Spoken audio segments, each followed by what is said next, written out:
জয় নিতাই, জয় গৌর, জয় জয় শ্রী রাধেশ্যাম, জয় জগন্নাথ। তো দেখতে পাচ্ছ আমি পার্ট 2 এর ভিডিও নিয়ে চলে এসেছি পুরী জার্নির। তো আমার প্রথম ভিডিওটাই দেখেছিলে যে আমরা এই শালিমার স্টেশন পৌঁছানো এবং শালিমার স্টেশন থেকে ট্রেন ছাড়া। তো এখন যেটা দেখছো সেটা হলো পূর্ব মেদিনীপুরের কিছু ভিডিও, এগুলো পূর্ব মেদিনীপুর জোনের ভিডিও। তো যখন আমি যাচ্ছিলাম সেই সময় কোলাঘাট ব্রিজের ওঠার আগে, মানে রূপনারায়ণ নদীর ব্রিজের আগে এই জোনটাই খুব সুন্দর পদ্মর চাষ হয় আর খুব সুন্দর ফুল গাছও এখানে আছে, মানে ফুলের বাগান বলতে পারো। তো এখন সব পদ্ম গাছগুলোই পদ্ম ফুটে গেছে এবং ফুলও সব জবা ফুলের গাছ ধারে ধারে, কেননা এই জোনটা স্পেশালি এই বাগনানের পর থেকে আপ টু ক্ষীরায় এই জোনটায় না ফুলের চাষ বেশি হয়, যার জন্য কোলাঘাটে একটা বড় ফুলের মার্কেট আছে। আমি যখন পূর্ব মেদিনীপুরে ছিলাম তখন একবার আসার সৌভাগ্য হয়েছিল ওই মার্কেটে। ওই মার্কেটটা বসে খুব সুন্দর, মানে আমাদের যেমন হাওড়া ফুলের মার্কেট ওরকম একটা কোলাঘাটে একটা ফুলের মার্কেট হয়।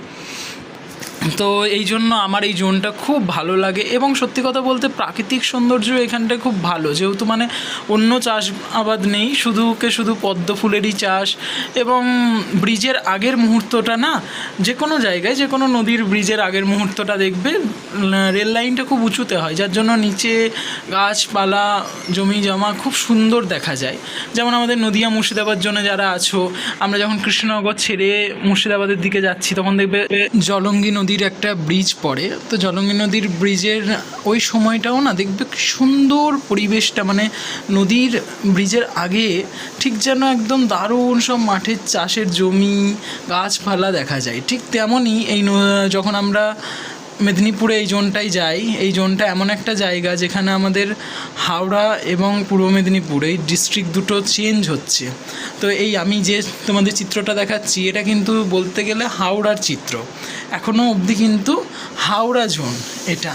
আর এর পরেই যেই রূপনারায়ণ নদীটা পেরিয়ে যাবে তখনই হবে কিন্তু পূর্ব মেদিনীপুর, মানে কোলাঘাট। তো সত্যি কথা, রূপনারায়ণ নদীর কথা আমি ছোটোবেলায় খুব শুনেছি, মানে আমরা বইয়েতে পড়েছি রূপনারায়ণ নদী।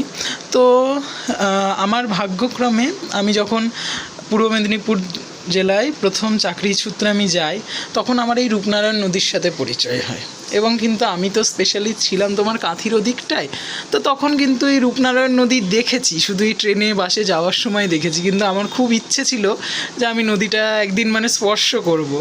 তো আমি একবার 2022-এর 1 জানুয়ারি আমি তমলুক যাই।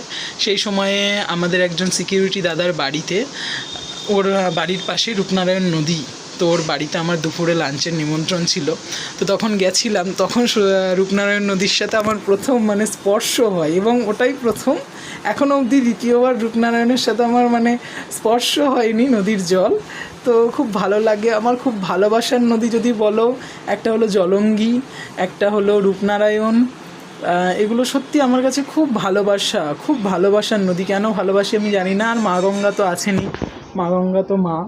আর এগুলো যেন আমার খুব প্রাণপ্রিয়া এরকম মানে একটা ব্যাপার। মানে নদী আমার কাছে এত ভালো যে আমি মানে বলে বোঝাতে পারবো না, এত ভালো লাগে আমার। তো সেই কারণে আমি তোমাদের সাথেও শেয়ার করছি। জানি যারা আমার ওয়েস্ট বেঙ্গলের বন্ধুরা আছো তারা হয়তো ভাববে যে এটা কি এমন ভিডিও, রূপনারায়ণ নদী তো আমরা রেগুলার দেখছি, বা মেদিনীপুরের ছেলেরা যারা আছো বা মেয়েরা আছো, কিন্তু সেটা কথা নয়। আমার কাছে এই নদীটার অবদান বা আমার কাছে এই নদীটার প্রতি ভালোবাসা, এটা যেন খুব ভালো লাগে আমার, এত ভালো লাগে মানে কি বলবো, আমি বলেও বোঝাতে পারছি না তোমাদের, এত ভালোবাসা এই নদীর প্রতি আমার। এই নদী বলে না, সব নদীর প্রতি আছে, তবে রূপনারায়ণ এবং জলঙ্গি এদের দুজনের কথাটা মানে না বললেই নয়। তো এই দেখতে পাচ্ছ এটা কোলাঘাট পৌঁছে গেলাম আমরা নদী পেরিয়ে, মানে পূর্ব মেদিনীপুর ডিস্ট্রিক্টে এন্ট্রি করলাম।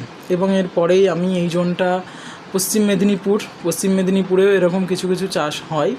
তো এইভাবেই দেখতে দেখতে আমরা এবার দৃশ্যটাই তোমরা দেখতে পাচ্ছ যে কোথাও যেন একটু ভূপ্রকৃতির একটু চেঞ্জ হলো, কেমন না এবারে লাল মাটি এসে গেছে। আমরা জানি পশ্চিম মেদিনীপুর মানে লাল মাটির দেশ। তো আমি পশ্চিম মেদিনীপুরে কিছু ভিডিও সেভাবে করতে পারিনি, ট্রেনে যথেষ্ট একটু ক্রাউড ছিল, যার জন্য সবসময় তো ভিডিও করা পসিবল হয় না। তো এবারে আমি এন্ট্রি করে ফেলেছি অলরেডি, জলেশ্বর পেরিয়ে গেছি আমরা। জলেশ্বর পেরিয়ে আমরা এখন উড়িষ্যাতে আছি, যার জন্য এবারে দেখতে পাচ্ছ যে লাল মাটির দেশ হয়ে গেছে, কোথাও যেন লাল লাল মাটিটা লাল হয়ে গেছে। তো এইবারে আমরা যে নদীটা পেরোবো, আমাদের এই নদীটার নাম কিন্তু সুবর্ণরেখা। আমরা জানি যে সুবর্ণরেখা নদী উড়িষ্যা জলেশ্বরের পাশ দিয়ে গিয়ে তোমার বঙ্গোপসাগরে মিশেছে। এবং সুবর্ণরেখা নদীটাও আমার কাছে খুব ভালো লাগে। সুবর্ণরেখা নামটা শুনলেই যেন কত ভালো লাগে। এবং সুবর্ণরেখা নদীর আরেকটা ভালো লাগে কি জানো তো, আমরা যখন, যেহেতু আমরা গৌড়ীয় ভাবের ভজন করছি, গৌড়ীয় ধারার ভজন করছি, তো এই নদীগুলো না, এই যে রূপনারায়ণ বলো, সুবর্ণরেখা বলো, এই নদীগুলো যখন চৈতন্য মহাপ্রভু বা মহাপ্রভুর পার্শ্বদগণ যখন আসতেন গৌড় দেশ থেকে উড়িষ্যা, তখন ওনারা এই নদীগুলোতে স্নান করতেন এবং এই নদীগুলো পেরিয়েই আসতেন। তার জন্য কিন্তু আমার সত্যি কথা খুব ভালো লাগে। এই নদীগুলো দেখলে আমার সেই দিনগুলোর কথা মনে পড়ে যে এখন আমরা ট্রেনে বাসে যাচ্ছি, এভাবে যাচ্ছি, কিন্তু সেই সময়ে তারা এই নদীগুলো পেরিয়ে যেতেন, এই নদীতে স্নান করতেন। এত সুন্দর, দেখো সুবর্ণরেখার জল কত সুন্দর, শান্ত, স্নিগ্ধ, এত সুন্দর একটা জল, খুব ভালো লাগলো, সত্যিই খুব ভালো লাগলো। এরপরেই গরম ছিল, যদিও এখন আমি চন্দনযাত্রার উদ্দেশ্যে যাচ্ছি, মানে এখন চলমান চন্দনযাত্রা পুরীতে। তো অবশ্যই দিনের বেলায় জার্নি, জানালার ধারে উইন্ডো সিট পেয়েছি ঠিক আছে, তবুও কোথাও যেন একটু গরম ছিল।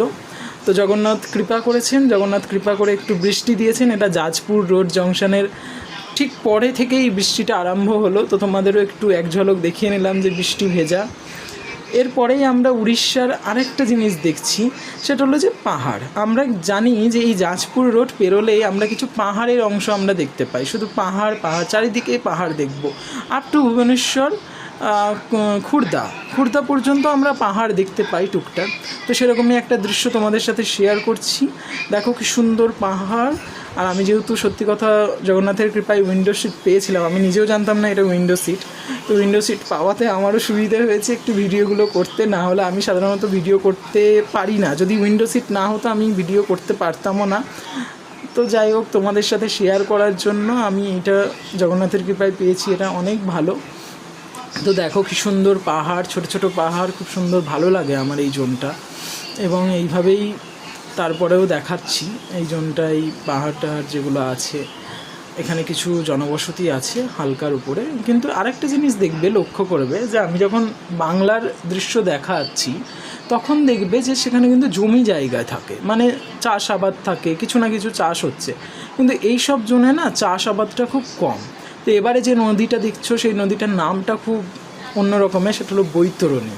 এই নদীটার নাম, এটা উড়িষ্যার একটা ছোট্ট নদী, কিন্তু নদীর নামটা আমার খুব একটু অন্য রকমের লাগে, পৌরাণিক লাগে, যে বৈতরণী নদী। তো তারপরেই আরেকটা জিনিস যেটা বলছিলাম, যে উড়িষ্যায় দেখবে যে জার্নিটায় যখন আমরা যাই, কোথাও যেন ফাঁকা ফাঁকা মাঠটা একটু বেশি পাই। এই যে এটাও যেমন একটা পাহাড়, এটা তোমার খুর্দা রোড জংশন ছেড়ে এসে যখন আমরা পুরী রাস্তায় ঢুকে গেলাম, সেই জায়গায় এসে আমরা দেখতে পাচ্ছি যে এরকম ধরনের পাহাড়গুলো এখানটায় দেখা যায়, বুঝতে পারলে? তো তারপরেই আমরা এই জোনটা দিয়ে পেরিয়ে এরপরে আমরা পুরী ঢুকে যাব। তো পুরীতে আমি পৌঁছে গেছি, যদিও ট্রেন 2 ঘন্টা 2.5 ঘন্টা মতো লেট ছিল। 6টায় ঢোকার কথা, সে জায়গায় 7:30 পৌনে 8টা বেজে গেছিলো। তো নেমেই কি বলবো, খুব একটু ভয় ভয় লাগছিলো যে মানে এত রাত্রি হয়ে গেল। আর এই দেখো পুরী স্টেশনে এখন অমৃত ভারত প্রজেক্ট চলছে। তো তার পাশাপাশি পুরী বড়দাণ্ডে চলে এসেছি। বড়দাণ্ডে এসে তোমার প্রথমেই রথ এখন তৈরি করা চলছে। আজকে চন্দনযাত্রার 18তম দিন এবং রথ তৈরির প্রস্তুতি ক্রমশই এগিয়ে চলেছে। তো সেটার একটু দৃশ্য তোমাদের সাথে শেয়ার করলাম। এবং এরপরেই আমি মন্দিরের দৃশ্য কিছু দিলাম, যদিও বা আমার ফিরতে মানে পৌঁছতে 8টা বেজে গেছিলো, কিন্তু তা হলেও না আমি তবুও জগন্নাথের দর্শন করেছি। আমি হোটেলে বলে দিয়েছিলাম, হোটেল নয় ঠিক, আমি একটা গৌড়ীয় মঠে থাকি এখানে বলিয়া পন্ডা রোডে। তো ওই গৌড়ীয় মঠে আমি বলে দিলাম যে আমার একটু লেট হবে, আমি একটু জগন্নাথের দর্শন করব। তো আমি 8:30টার দিকে মন্দিরে ঢুকেছিলাম, এখন রাত্রি 10:30 বাজে, 10:30টার দিকে বাজে। তো তাও দেখো মন্দিরে কত ভিড়। 10:30টার সময় বেরিয়ে এক ঝলক তোমাদের দেখানোর জন্য একটু ভিডিও করে নিলাম। পতিত পাবনের দর্শন করলে তোমরা, এখন তরুণ লক্ষ্মীর দর্শন করছো, অরুণ স্তম্ভ পাশেই আছে। এবং পতিত পাবন বানা, আজকে সাদা রঙের পতিত পাবন বানা। তো এইবার শেষমেশ আমাকে একটু দেখে নাও, আমি মানে পরিশ্রান্ত। সকালে বেরিয়েছিলাম তিলক সেবা করে, এখন তিলকের লেশমাত্র নেই এবং পরিশ্রান্ত, ঘেমে নিয়ে একাকার কন্ডিশন। তো এইভাবেই আজকে দিনটা শেষ করলাম। এরপরে আমার আবার হোটেলে ফেরার আছে, রাত্রি 10:30টার দিকে ফিরেছি হোটেলে। তো জয় নিতাই, জয় জগন্নাথ।